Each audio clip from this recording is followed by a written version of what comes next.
中俄举行联合空中战略巡航，日本表示担忧。中国外交部回应，在8日举行的外交部例行记者会上，有记者提问称，中俄举行了联合空中战略巡航，日本对此表示了担忧。中方对日方的担忧有何回应？对此，中国外交部发言人汪文斌表示，关于此次中俄联合空中战略巡航，中方的有关部门已经发布了消息稿，大家可以查阅。这次中俄联合空中战略巡航符合国际法和国际惯例，不针对任何特定国家。中俄联合空中战略巡航实现一个新突破。中国国防部7日下午3点宣布，当天中俄两军为太平洋西部空域完成第6次联合空中战略巡航第2阶段任务。6日，中国国防部在联合战略巡航任务开始之际对外发布声明，一首一尾宣告了此次联合战略巡航的圆满结束。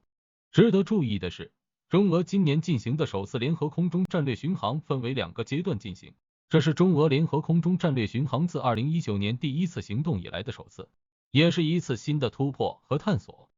2022年，中俄2次空中战略巡航区域包括日本海、东海、西太平洋海域。军事专家宋忠平7日对环球时报表示，看起来第6次中俄联合战略巡航的区域没有突破第4次和第5次的范畴，但内涵却不同。据介绍，与此前不同，此次任务分为2个阶段执行，这表明当前中俄两国在巡航中已经有能力做到按照实际需求来实施战略巡航任务，也暗示了在此次空中巡航中，非常有可能出动了不同的兵力，在不同的海空域实施相应的巡航工作。具体来说，到东海、日本海与到西太平洋巡航执行任务的兵力是不同的，演练科目也不相同。这表明双方可以根据具体任务实施联合巡航，实战性更强，而战略巡航空间也在不断拓展。军事专家傅前绍也对环球时报表示，此次中俄联合空中战略巡航分为2个阶段，意义重大。此次军事行动在2个不同的方向进行，增大了行动的难度，对行动的事先策划以及在不同方向进行兵力汇合提出了更高的要求。这也体现出中俄两军的合作在不断深化，对维护东亚地区的和平稳定有相当大的意义。根据当前公开资料，中方派出了轰 6K， 俄罗斯派出了图95参加此次联合巡航任务。傅前绍表示，我国派出的轰炸机属于中远程战略轰炸机，比起俄罗斯使用的远程战略轰炸机航程稍微要短一些。此外，两军使用的机型、导航和控制系统也有差异。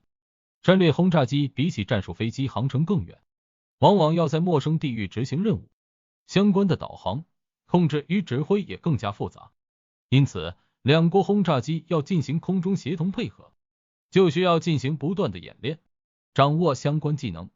从而能够完美的进行协同配合。宋忠平表示，最新一次的中俄战略巡航表明，中俄双方之间的战略巡航协同配合提升到了一个新高度，互信程度进一步加深。当前天下不太平，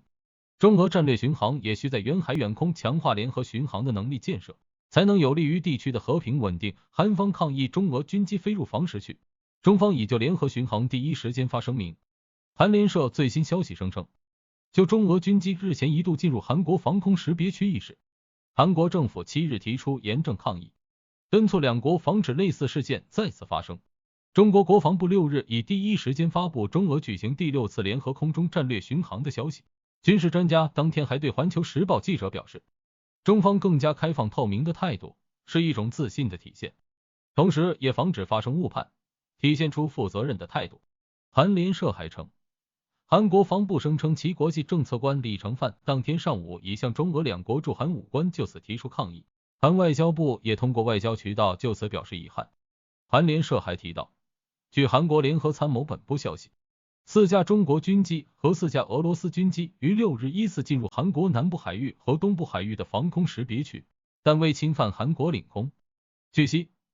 韩军方对中俄军机飞入防时区予以警告后，中方通过军用直通热线回答正在进行正常演习，